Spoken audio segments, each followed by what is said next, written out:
Welcome to our first edition of the Joseph Apartments Talk Show. So once a month I'm going to gather some of the brightest minds in apartment real estate and find out what's going on, get some tips. Mainly though, I want you to use these people as your sources for information. So I'm going to have them introduce themselves and give you their contact information. So grab a pen and a pad and write down their name and phone number and email address. So Candy, who are you and why are you here? Good morning. My name is Candy, and I'm with Ambassador Property Management. Phone number, area code 562-236-0102. I've got a long email address. It's my name, C. Livesey. That's C-L-I, V as in Victor, E-S-E-Y, at Ambassador Property Management is spelled MGMT.com.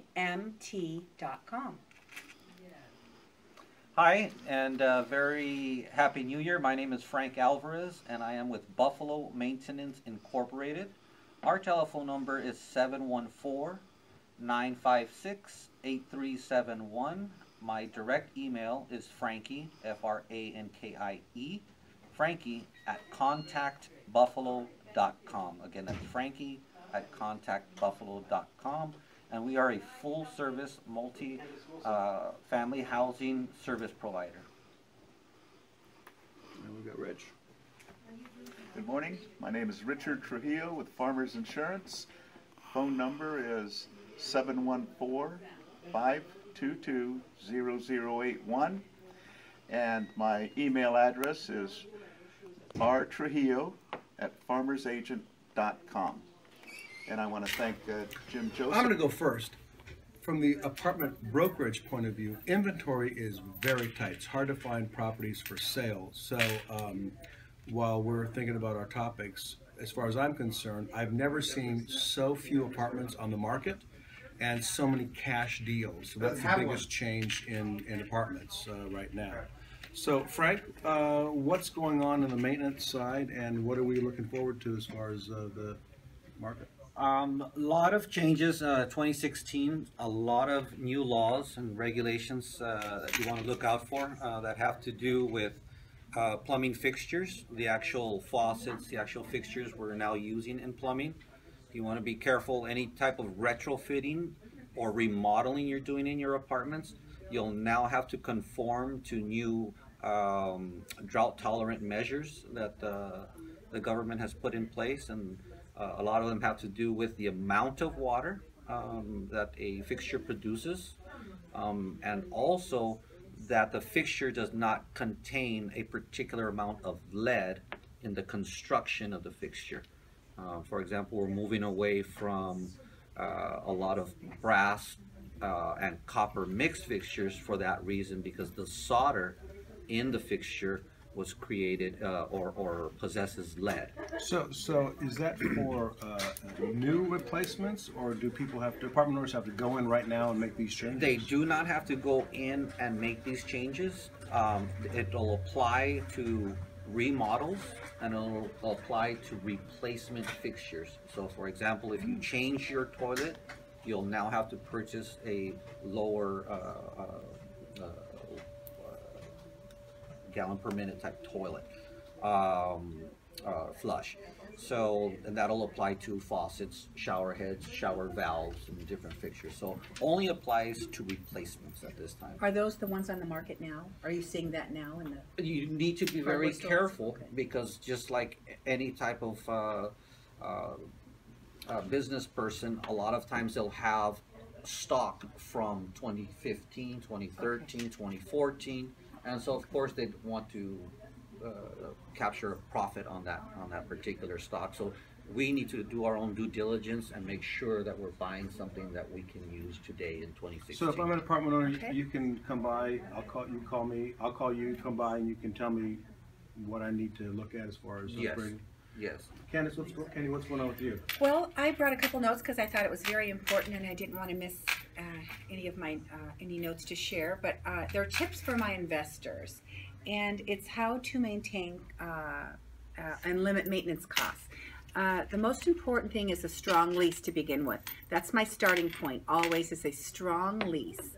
And by doing that, by typing that up, I make sure that the tenants that I'm typing the rental lease for, I'm wanting to spell out who pays for what, because that's going to eliminate and avoid any dispute charges later on. And there's two things that I recommend and I suggest, and that's stretching the flooring dollar. Stretching the flooring dollar is super cost effective for the owners because you can get a lot of wear and tear on the flooring. And my suggestion, my first suggestion on carpet laying, is having the tenants be responsible for having their carpets cleaned once a year by a professional, not by themselves, but by a professional, and then presenting a receipt for proof that that's been handled. That can save a lot of wear and tear on the carpets, and again, a huge cost to the owner. So that's number one.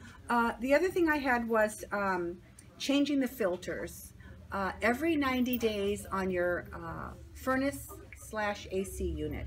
By doing that, that just brings the maintenance down and keeps our unit running, because we know that ACs and furnaces can be very expensive. So my last but not least are interior inspections, and that's making sure that the structure is sound and being taken care of. And I like to get in my properties at least twice a year. So Candy, if someone watching this has a bunch of maybe old rental agreements, would you be willing to look them over and give Yes. your opinion Absolutely. as far as how And they could be that's strengthened? very simple. That's drawing up an addendum, adding what I just spoke about, and it's just a great tip for investors to. You see a lot of rental agreements every day, don't you? Oh yes. Rich, what's going on with insurance? Insurance is now with the El Nino and the problems coming up. The biggest thing is protecting your property. Also having the right amount of insurance. Mentioned earlier, the upgrades that have to be are mandated by this county, city, and state. So make sure that your replacement cost is adequate in case of a loss. And one of the things that we want to do, there's a myriad of things that insurance, you can cover everything, but as we move forward, we'll address those things. But number one thing to tag in is that maintenance issue. If there's going to be a surprise, we want it before there's a claim, not after. Like what? What kind of surprise? What do you have in mind? I have a new roof. I thought I'm fine. And all of a sudden, our biggest source of claims are roof leaks, water connections, breaking, second, third story, running down, loss of rents. So we want to prevent accidents. Things that you can do before, which is loss control. If you manage this thing right, you can save money on your insurance by having those things done and raising your deductibles. So one of the primary things, for example, of roofing that we want to look at is the amount of roof protrusions that we have, either being vent stacks for plumbing, vent stacks for our forced air heaters, or any type of protrusion or valley that you have on your roof. And this, I'm specifically talking about a flat roof system or a pitched roof system. Usually your leaks will be concentrated around failed, cracked, or missing an old mastic. Because you just think, you put a roof on and you leave it, 30 years later you get a new roof. This idea of every year, now you always think you have to hire a roofer for this, but you could do this. You could come out there and take a look at it and then put some Henrys on it and patch it. Correct. I don't mean to say patch in the sense of, not good enough, but maintenance. Yeah, it's simply what we call a roof tune-up. It's simply a roof tune-up. It's simply a roof inspection. It's simply a part of routine maintenance and preventive maintenance procedure. And it's as simple as taking a can of Henrys or a caulk tube of Henrys and reapplying mastic over the existing mastic if it's in decent condition, and making sure that mastic is sealed. Remember that we have long, hot summers in California, so that black mastic is attracting and retaining heat, which will cause a petroleum-based material to crack or check. Rain comes, falls into the cracks or the checking in that mastic, and then obviously find their way into your homes or apartment buildings. So Frank, someone watching this could call your company up. You send someone out there to do a El Nino prevention checklist, roof checklist, the whole thing. No cost for that, right? No cost for that. We do free property evaluations and free property inspections. Okay. And then Rich, someone could take their current insurance policies, have you go over there, take a look at them and see where they are with respect to value and deductible and Make everything sure else? there's no gaps in their coverage. And we have a checklist that they can use not only for roofs, but all around to make sure that their grounds are safe and avoid any issues. We want to avoid a claim.